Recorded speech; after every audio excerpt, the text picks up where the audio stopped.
Hi guys, another video just basically explaining why I use certain weapons with a frame, and I'd like to get into a little bit of detail about Saryn Prime. One of my favourite frames, the viral proc, just 100% proc chance on the spores when the burst, and I mean, it's just everything about a build. Her abilities, a kit are just fantastic. The spores are what I build for. I've got 123 range, just so that when one pops, it can spread to enemies all over the map.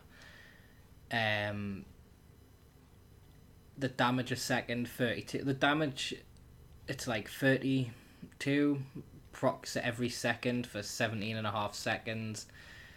The molt, I've got that, so it lasts about a minute. And I basically put, when you put spores on the molt, the only take it says here it takes 30 energy, but when you put the spores on the malt, it not a lot of people know, but it actually only costs 15 energy. The cost reduction is halved, and that's basically what I build around. I put a malt down, and then I'll cover it in spores and just keep bursting them basically. And I'll get more into about the malt placement and what mods later. Toxic Lash, I also activate that. It lasts for 43 seconds. The damage multiplier is really nice. The damage block, don't really use it.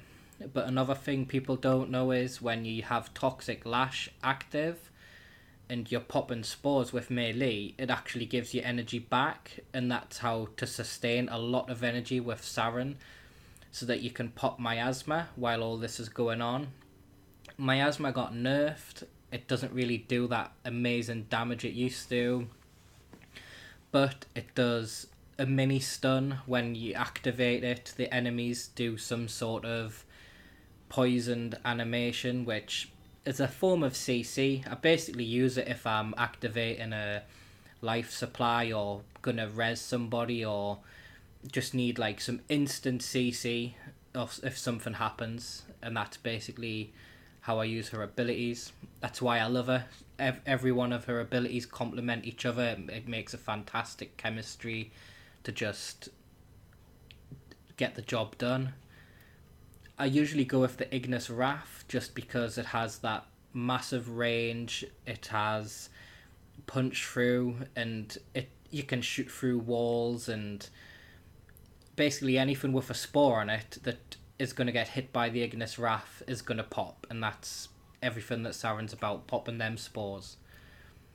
The mods don't really matter on the Ignis.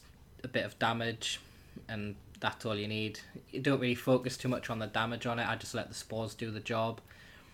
The Hiku, there's a trick with this that I like to do, and it's with a mod called Concealed Explosives. It basically turns the Hikus into grenades. When they come into contact, they do a AoE explosion. It's 80% chance, but when you're throwing them with that amount of fire rate, and they just explode, and it just sets off like huge amounts of chain reactions with the spores. Just the last 3 mod slots I don't even need. I don't use the weapon for damage, I just use it basically for popping spores and the multi-shot fire rate and a bit of damage. I mean, you don't even need the damage because the spores don't have much health. They just pop as soon as they hit. But I just use it to kill enemies. I mean, it's fantastic for getting rid of nullifier orbs and stuff as well. The last weapon I use is the Zenistar, and that's basically the disc build, which I'll show here.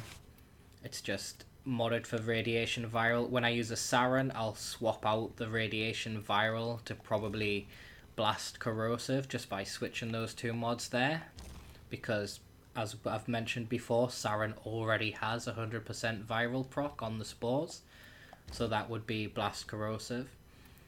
I've got a bit of critical damage because the disc has a separate crit chance to the actual weapon, and that's the weapon stats on the left with the 5% crit chance. The disc actually crits quite a bit, so that's just for the extra damage. The disc really is just a huge form of CC. That's why it's got the range, attack speed, so it procs more often, the pulses on the actual disc. And what I'll do is I'll just basically throw the disc out, put a malt in it, and as soon as I throw the malt down and put spores on it, the Zenistar disc just instantly procs the spores. So I don't actually need to use the Ignis or the Hiku. It's kind of a bit overkill on how I'm going to pop spores, but it's just in case you guys only have one of these 3 weapons. I know the Zenistar's a login weapon, the Hiku's pretty easy to obtain. There's the Hiku Prime, I've just never needed to use it because, as I said, it doesn't require any former or at all or any special stats. The Ignis Wrath, that's from a clan event. The Ignis will work. I mean, you only need, as I say, one of these. You could swap them out to a primary that you want to use. Say you want to use your Lanka or my Panthera. I love the Panthera. If you want to just use that, like, just make sure that you can swap out one of these weapons to a weapon that you can actually get kills with.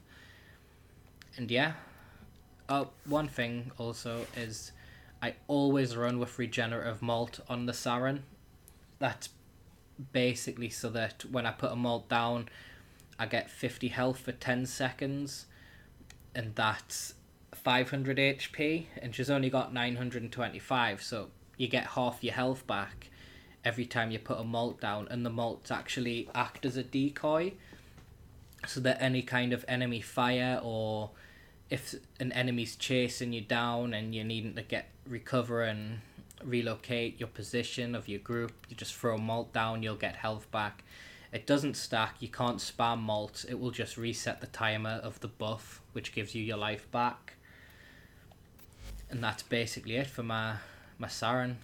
It's a frame I love using, can use that for any kind of game mode, excavation, exterminate, defense, just jack of all trades basically.